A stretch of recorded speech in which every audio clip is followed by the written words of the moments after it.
For 12 millennia, the stellar conclave had ruled over the known galaxy.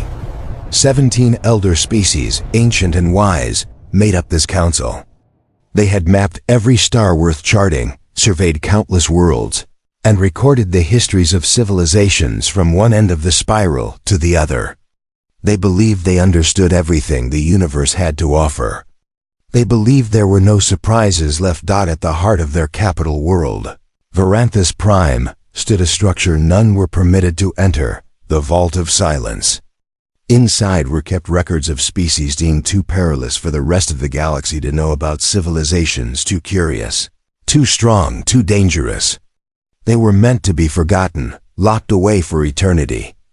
Commander Zareth belonged to the Vians, a long-lived race of metallic-scaled beings.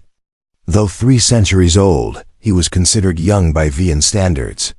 His heart still burned with questions, a fire his elders had long extinguished through patience and conformity. He stood in the council hall, a vast room of living crystal humming with ageless power. Elder Primarch Therion, the oldest being in the known galaxy, presided from the highest seat. His voice, like dried leaves rustling in a forgotten wind, echoed across the chamber. "Your request to study Sector 7G is denied," Therion declared. "The third planet is under perpetual quarantine. No one may visit it, no one may study it. This decision is final." Zareth bowed, hiding his defiance. Arguing would cost him everything, his honor, his career, perhaps even his life. Yet as he left the hall, he felt no acceptance. Only the rising determination to uncover the forbidden truth. That evening, in the shadowed corners of the city, he met with his research assistant, a Quellan named Meridax. Quellans were small-eyed creatures, able to see in total darkness. Known for their curiosity and subtle skill in uncovering secrets.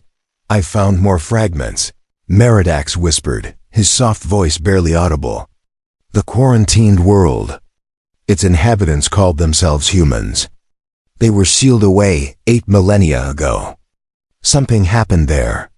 Something that frightened even the founders." Zareth leaned closer.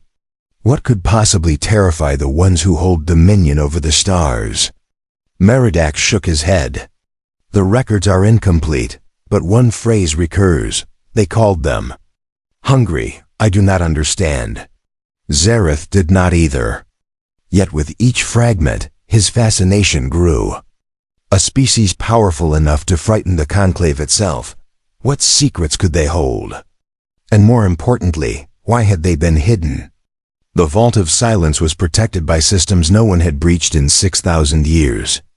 Energy fields, automated defenses, motion sensors that could detect a heartbeat from light years away, yet Zareth had prepared. He had spent decades learning their patterns, studying the flaws in the security. This was no longer about curiosity. It was about justice. Under the cover of night, Zareth moved through Varanthus Prime like a shadow. One by one, the defenses fell. Codes stolen, devices deployed, and with Meridax's assistance, even biological locks were bypassed. Inside the vault, Zareth's 2 hearts pounded with excitement and fear. Endless rows of storage units stretched out like a metallic forest, each holding the history of a quarantined civilization. His gaze fell on Sector 7G. He activated its console. Light spilled into the darkness, and images of a blue and green world danced before him. Humans walking on 2 legs, building cities, crafting machines, creating tools, then weapons. They spread across their planet with fervor, driven by a hunger the conclave had feared. Then came the recordings of the observers. "They captured one of our survey ships. In 10 years, they've reverse-engineered it. In 20, they will reach the stars." Another voice. "We cannot allow them to expand. They are too aggressive, too curious, too hungry." Finally, he saw the decision of the conclave 8,000 years ago. A biological agent was unleashed to weaken the species, to make them less ambitious, less dangerous. Zareth watched as humanity collapsed under plagues and war. The planet was sealed, hidden from the galaxy, left to rebuild. carved on the walls of the storage unit. In every language known to the Conclave, let them sleep. Let them dream. Let them forget. For if they remember, not even the stars will be safe from their hunger.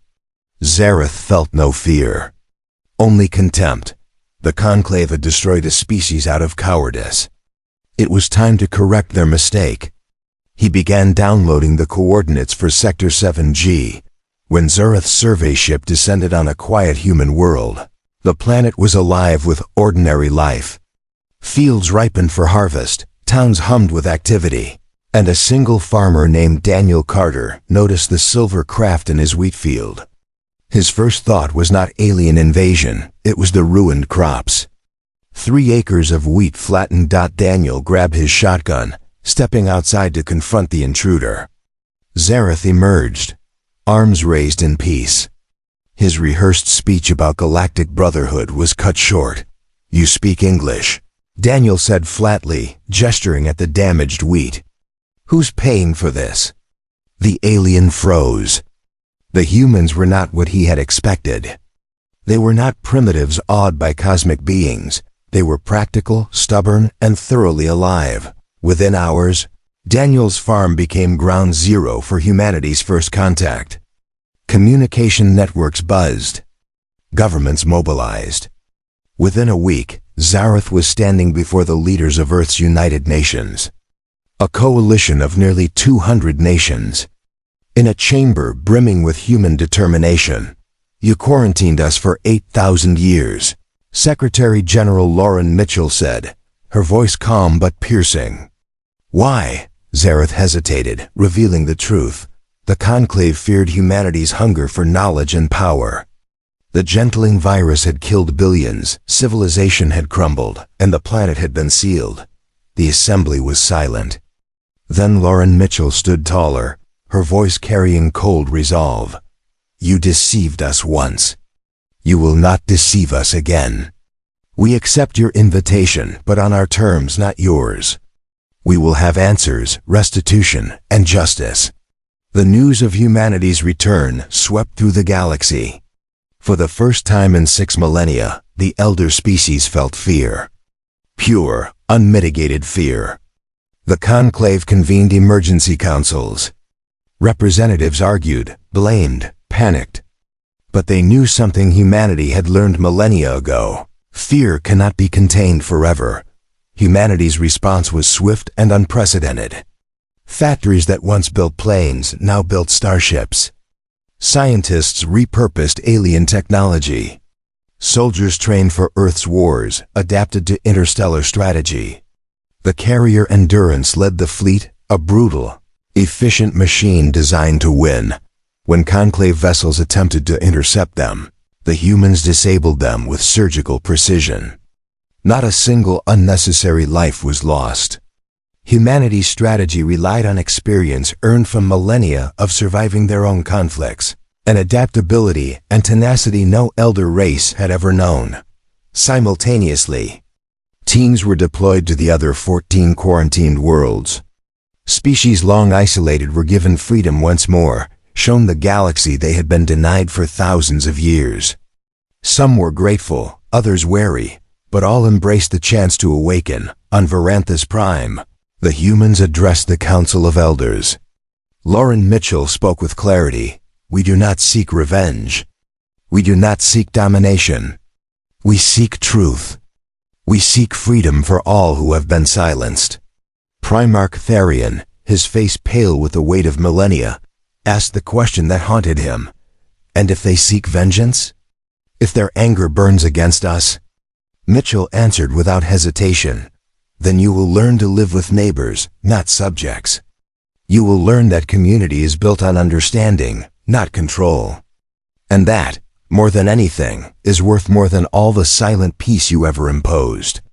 The galaxy would never be silent again. Humanity, awakened and united, welcomed every species into a shared universe. Conflicts would arise, mistakes would be made, but life would flourish. For the first time, the stars belonged not to the fearful and old, but to all who were alive enough to reach for them, from Varanthus Prime to the farthest reaches of the galaxy.